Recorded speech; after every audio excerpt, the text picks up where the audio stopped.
नमस्कार मंडळी, welcome back to my channel. मी शिवानी तुम्हा सगळ्यांचं स्वादस्वाद किचन ह्या यूट्यूब चॅनलवर अगदी मनापासून स्वागत करते. बऱ्याचदा घरात भाजीला काय नसतं, त्यावेळी काय बनवायचं, म्हणूनच मी ही खास कांद्यापासून चटपटीत रेसिपी घेऊन आले. तर त्यासाठी इथं बघा 4 मध्यम साईजचे कांदे घेतले आणि ते अशा पद्धतीने मी उभ्या आकारामध्ये हे चिरून घेतलेले आहेत. तुम्ही जर थोड्या जास्त प्रमाणात ही भाजी बनवणार असाल, तुम्ही थोडे जास्त पण हे कांदे घेऊ शकता. आता हे कांदे चिरून तयार आहेत. तर गॅसवरती बघा एक कढई ठेवली आणि कढईमध्ये आता मी 1.5 मोठा चमचा तेल घातलं. तेल गरम झाल्यानंतर त्यामध्ये मी 1 चमचा इतके मोहरी घातली. आता मोहरी बघा चांगले तडतड असे उडले गेले की त्यामध्ये 1 चमचा जिरे घालायचे. जिरे पण चांगले फुलले की गॅस बारीक करायचा आणि आपण जे कांदे उभे चिरून घेतले होते तर ते घातले. आता गॅस आहे ना तो मध्यम करून आपण हा कांदा चांगलासा ट्रान्सपरंट होईपर्यंत परतवून घेणार आहोत. बऱ्याचदा किंवा पावसाळ्यामध्ये काय होतं की भाज्या नसतात, त्यावेळी काय बनवायचं, आयत्यावेळी काय बनवायचं, तर तुम्ही ही रेसिपी नक्की बनवू शकता. तुम्ही बऱ्याच वेळा ही रेसिपी एका धाब्यावर वगैरे खाल्ली असेल, इतकी मस्त लागते आणि कमी साहित्यात ही रेसिपी तयारही होते. तर तुम्ही बघू शकता आता कांदा बघा हलकासा ट्रान्सपरंट पण झालेला आहे. छान असा कांदा ट्रान्सपरंट झाला की आणखीन आपण 1-2 मिनिटं हे परतवून घेणार आहोत. आता 2 मिनिटानंतर ह्यामध्ये मी 1 चमचा इतकी आलं आणि लसणाची पेस्ट वापरली, तर ती पण आता आपण कांद्यासोबत चांगली अशी परतवून घेऊयात.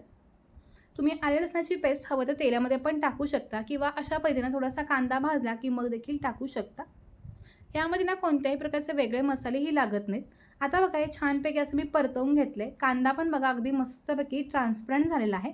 तर अशा पद्धतीने कांदा ट्रान्सपरंट होईपर्यंत आपण परतवून घेणार आहोत. तुम्ही जर चॅनलवरती नवीन असाल आणि अजूनही चॅनलला सबस्क्राईब केलं नसेल तर प्लीज चॅनलला सबस्क्राईब करा. आता गॅस मध्यम करून मसाले घालूयात. त्यामध्ये पाव चमचा हळदपूड, 1 ते 1.5 चमचा मी काश्मीरी लाल तिखट, 1 चमचा मी धनेपूड टाकली आणि हे मसाले चांगलेसे मिक्स करून घेऊयात. हे जे मसाले आहेत ते आपण रोजच्या जेवणातच मसाले वापरतोय, तरीही मात्र भाजी खूप छान होते. मी बऱ्याच जणा घरी पाहुणे वगैरे आले तर पनीर वगैरे बनवण्यापेक्षा ना अशी मस्त रेसिपी बनवते. माझ्या घरी ही रेसिपी सगळ्यांना आवडते आणि म्हणूनच मी ही रेसिपी आज तुमच्यासोबत शेअर करते. आता मसाले पण बघा कांद्यांसोबत चांगलेसे मी मिक्स करून घेतले. आता ह्यामध्ये आपण अर्धी वाटी इतकी ही दुधावरची मी साय घालते. तुम्हाला जर साय घालायची नसेल तर तुम्ही थोडीशी साय आणि थोडं दूध पण घालू शकता. पण ह्या रेसिपीमध्ये जर तुम्ही साय वापरली ना तर रेसिपीची चव अप्रतिम लागते. साय घातल्यानंतर बघा ही संपूर्ण साय किंवा ही जी क्रीम आपण वापरली ती छान अशी कांद्यासोबत चांगली मिक्स करून घ्यायची. यामध्ये कोणत्याही प्रकारचं वाटण नाही आहे किंवा टोमॅटोचा अजिबात वापरही नाही आहे. आता साय बघा दुधामध्ये चांगली मिक्स झाली. ह्यामध्ये आपण चवीनुसार मीठ घालूयात आणि पुन्हा हे सगळं चांगलं असं मिक्स करून घेणार आहोत. तर साय वापरल्यामुळे काय होते अगदी छान अशी मलईदार अशी मस्तपैकी चव येते आणि ही रेसिपीने आपण बऱ्याचदा धाब्यावरती वगैरे खाल्ली असणार आहे. आता गॅस बघा मीडियम करायचा आणि याच्यावरती झाकण ठेवून आपण 2 ते 3 मिनिटाला छान अशी वाफ काढून घेणार आहोत. 2 ते 3 मिनिटं झालं की पुन्हा झाकण काढायचं आणि पुन्हा ही छान अशी मिक्स करून घ्यायची. तुम्ही बघू शकता आता आपण मगाशी जो कांदा परत होता तो छान असा ट्रान्सपरंट करून घेतला होता आणि त्यानंतर वाफ काढून घेतली. आता बघा छान अशी वाफ पण आली आणि जो कांदा ना तो पण चांगला शिजला गेला. आता ह्यामध्ये ना थोडीशी भाजी बघा मला कोरडीच असं वाटते. त्यामुळे आपण ह्यामध्ये थोडा पाण्याचा वापर करतोय. तर यामध्ये बघा मी अर्धी वाटी इतकी पाणी घातलं. पाण्याचा वापर जास्त करायचा नाही, फक्त मी अर्धी वाटी घातलं जेणेकरून काय होईल याला छान असं ग्रेव्हीदार असं टेक्स्चरही येईल आणि त्याबरोबर जो थोडा काही शिल्लक कांदा शिजायचा राहिला आहे तो पण अगदी परफेक्ट असा शिजून जाईल. तर आज आपण ना धाबा स्टाईल मलाई पॅच ही रेसिपी घरच्या घरी बनवली.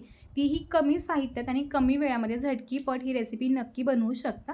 आता पुन्हा बघा पाणी घातल्यानंतर गॅस मध्यम करून साधारणपणे 4 ते 5 मिनिटं आपण ह्याला चांगली अशी वाफ काढून घेतली. 4 ते 5 मिनिटानंतर तुम्ही बघू शकताय रंगही अगदी अप्रतिम आलेला आहे. तुम्ही इथे ना आपण जे कांदे उभ्या आकारामध्ये चिरून वापरले त्याऐवजी छोटे-छोटे आपण कांदे पण वापरू शकतो. माझ्याकडे छोटे कांदे नसल्या कारणाने मी अशा पद्धतीने कांदा उभा चिरून घेतलेला आहे. आता बघा अगदी मस्त असा खमंग वास आलेला आहे आणि अगदी छान टेस्टही आले आणि ग्रेव्हीचं टेक्स्चरही तुम्ही बघू शकताय खूप म्हणजे खूप मस्त आलेलं आहे. तर बऱ्याच जण आपल्या घरच्या घरी काय बनवायचं जेव्हा सुचत नाही त्यावेळी तुम्ही नक्की अशी ही मलाई पॅचची रेसिपी बनवू शकता. मला खात्री आहे तुम्हा सर्वांना पण ही रेसिपी खूप म्हणजे खूप आवडेल. आता हे सगळं बघा चांगलंसं मी मिक्स करून घेतलं. ह्यातलं जे पाणी आहे ते बऱ्यापैकी आता कमी झालेलं आहे. आता गॅस अगदी बारीक करायचा आणि ह्यामध्ये आपण 1 चमचा कसुरी मेथी घातली. कसुरी मेथीचा फ्लेवर पण अप्रतिम येतो आणि त्याबरोबरच ही जी रेसिपी आहे ती धाबा किंवा रेस्टॉरंट स्टाईल वाटते त्यामुळे मी कसुरी मेथी घातली. ही पण बघा चांगली अशी मिक्स करून घ्यायची.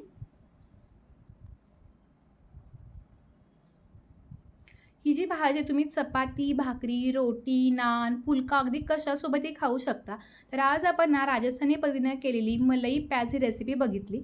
सगळ्यात शेवटी आपण फक्त गरम मसाला घालायचा आणि छान असा मिक्स करून गॅस बंद करून गरमागरम मलाई प्याजची रेसिपी आपण सर्व्ह करायची. तर तुम्हाला माझी आजची ही घरच्या घरी बनवलेली रेस्टॉरंट किंवा धाबा स्टाईल भाजी कशी वाटली हे मला कमेंट करून सांगायला विसरू नका. आणि जर तुम्हाला माझे व्हिडिओज पाहायला आवडत असतील तर हा व्हिडिओ कोणत्या गावातून किंवा कोणत्या शहरातून बघता हे मला कमेंट करून सांगायला पण विसरू नका. चला तर मग भेटू असे काय नवीन आणि इंटरेस्टिंग व्हिडिओसोबत. तोपर्यंत मस्त राहा, खात राहा आणि सगळ्यात महत्त्वाचं स्वतःची काळजी घेत राहा. धन्यवाद. Bye bye.